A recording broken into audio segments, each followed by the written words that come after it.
In the 1940s, Boris Karloff and Bela Lugosi were the undisputed kings of Hollywood horror. Sure, there were other great horror stars out there you were allowed to love as well, though I might have some questions for a couple of you Lon Chaney Jr. fans out there. Nice guy, but really? But anyway, there's no doubt that Lugosi and Karloff were the celebrated kings. They were the top. They were the best. And so when you got the two of them together in a film so incredibly rarely, well, that was Hollywood magic waiting to happen. And so with only 7 Karloff and Lugosi films, that's right, 7. Gift of gab doesn't count. We horror buffs, when we get together in our little conversational circles, end up asking each other, what's your favorite Karloff and Lugosi team-up? And that's a complicated question that I struggle to answer because it depends what you mean by favorite. If you're looking for the best film that has an energy between Karloff and Lugosi that's just priceless, well, for me, you've got to go Black Cat for sure. And, you could also argue The Raven is almost, maybe even as good.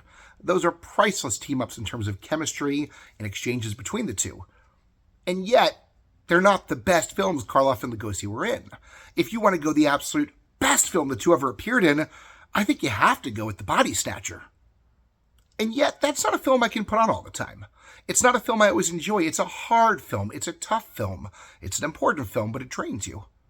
So, I'm going to answer that a third way today, and I'm going to go with my favorite guilty pleasure film that has Karloff and Lugosi in it, which is not The Black Cat. It's not The Raven. It's not The Body Catcher. It's the one that tends to get ignored on the list of 7, for reasons I'll talk about in a moment. But today I want to do a shout out to You'll Find Out from 1940, which is a film that doesn't get talked about so often. If you've seen it before, give me a chance, I'll explain. And if you haven't, let me tell you a little bit about it. You'll Find Out was a film released in 1940 as Kay Kyser and his College of Musical Comedy was becoming a national sensation. They were both, Kay Kyser's band was an incredibly successful music group on its own that had countless number 1 hits. And Kay Kyser's College of Musical Comedy, which was a radio show, was gaining a lot of traction because it was an unusual combination of musical performances and trivia quiz show. Gabby Lawson, for your last question, Mr. Ray Wolf of Chapel Hill, North Carolina, wants you to name this song. In fact, the show was so big, NBC had just bought it out in 1939, and along with acquiring it and opening up to larger venues for distribution, they started putting Kay Kyser and his group in a series of movies. And You'll Find Out is the second one, where it wasn't a very inspired decision. They decided, let's put them in a film with some of our greatest Hollywood horror stars, and that'll be fun. And it was. It gets forgotten today for a variety of reasons. One of them is the title it was really funny at the time. Imagine a producer saying, what film are we making? You'll find out. What film did you go see in theaters last week? You'll find out. It's funny. I don't know if that was one of Kay Kyser's catchphrases as well, but it's a hilarious joke, but it also makes it hard to remember in hindsight. It's not a catchy title. It's easy to sort of lose track of. On top of that as well, it was distributed by RKO, which was not one of the major horror film companies we think of today. If it had been a Universal film, it would have been repackaged in 20 different box sets by now, and you would have seen it, as much as you've seen Black Friday, which is a film that probably doesn't deserve a lot of attention, but it was on a Universal collection, and it's got Karloff and Lugosi in it. Even The Body Snatcher, at least that was part of the Val Luden box set that was released a couple years back, or a couple decades back now, that a lot of horror fans have seen. You'll find out you really have to go out of your way to track down. It's not even easily available on streaming platforms. The other reason I think people don't talk about it so much is the opening scene. If you put this thing on, just out of curiosity, that first scene is a doozy, and it can make you not want to go any further. I don't know how to explain this kindly.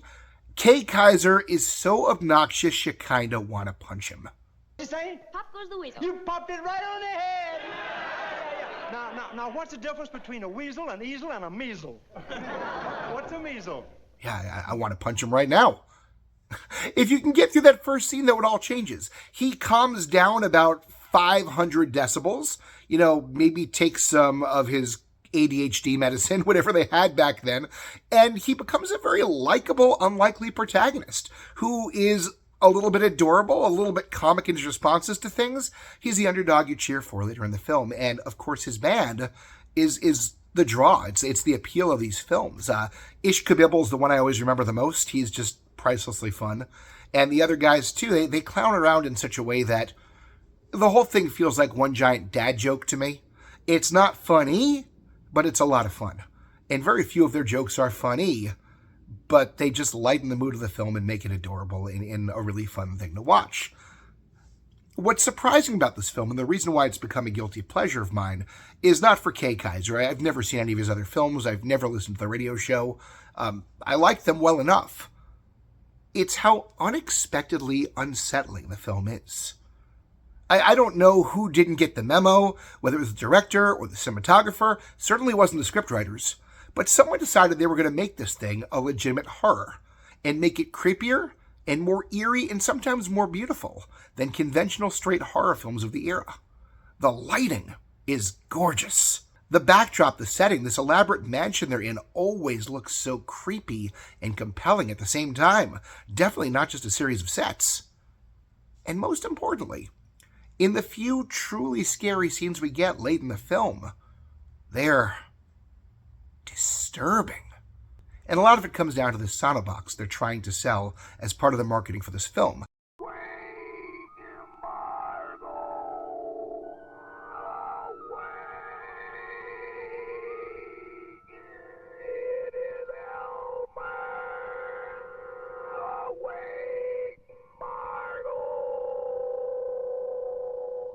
The sonobox is a machine I still don't fully understand how it works, but you put it to your throat, and you have some other source of sound nearby, and it's you speaking, but using that other sound as your vocal cords. It was a weird idea. I don't know how well it did or did not sell after this film came out, but I know I was surprised by the end when I found out this was essentially a giant ad for it, because it is the creepiest part of the film. When Bela Lugosi is using it to make those unearthly sounds from the grave, it's so darn creepy. And the lighting is so creepy, and the script informs you in advance that it's all a sham. You know there's no supernatural element here. And yet somehow those images of the dead brother being resurrected through a glass mirror, his empty eye sockets, that weird sound of his voice through the sonobox, it's just all too much. The other thing that makes this film so special is not just the presence of Karloff and Lugosi, but instead Karloff, Lugosi, and Peter Lorre for the first and only time in a horror film ever. And it really, really works. The three are working together as villains to murder an innocent girl and essentially steal an inheritance. And they are so darn charmingly sinister throughout. I love films that are played for comedy where the bad guy acts as if they don't know it's a comedy. And oh my gosh, the chemistry. They are on their absolute A game. And Peter Lorre steals the entire show. As much as Lugosi is my number one, he really, really is. Lorre is just above it all. He's suave. He's menacing. He's dark and sinister and not to be trusted. And he's got this energy the whole time as if he's in a house full of idiots and he's the only sane one there. Why do I have to waste my time outwitting morons? And that sort of excuses every evil thing he does beyond that. Lugosi and Karloff's characters have a less clear motive for why they do what they do beyond greed and money. But Lorre just hates people, and it really works. When you combine together this gorgeous cinematography, this amazing lighting, some really, really, really amazing A-rate acting coming from Lorre, from Karloff, and even from Lugosi, though he's a little bit past his prime at this point. Again, Lugosi is my favorite. This is not one of his best films. It's just a charming film throughout, entertaining from beginning to end if you can get past that first truly obnoxious scene. The musical acts are actually really, really decent. The comedy is not funny, but it's fun. The characters are truly likable, and man, how can you go wrong with Karloff, Lugosi, and Lorre acting their hearts out? I think You'll Find Out gets a raw deal. I think it deserves to be on more people's lists, and at the very least, it's a film absolutely worth checking out. Is it going to scare you? In 2024, probably not. In 1940, probably. Some of those scenes are really, really creepy. But it's a fun film even when it's not trying to scare you, and I think it deserves a lot more love than it gets. So, that's my defense of You'll Find Out, my favorite guilty pleasure Karloff Lugosi film. Let me know what you think in the comments. By all means, please hit like and subscribe if you enjoyed. That helps us out tremendously. And if you're looking for more conversation, intelligent talk, or even just to tell me I'm full of hot air, please check us out at classiccomics.org for deeper, more meaningful conversation with people who love geeking out about this stuff in a more personal way that isn't just some impersonal Facebook group. classiccomics.org. We'd love to see you there. Have a great one. See you next time. Stay weird.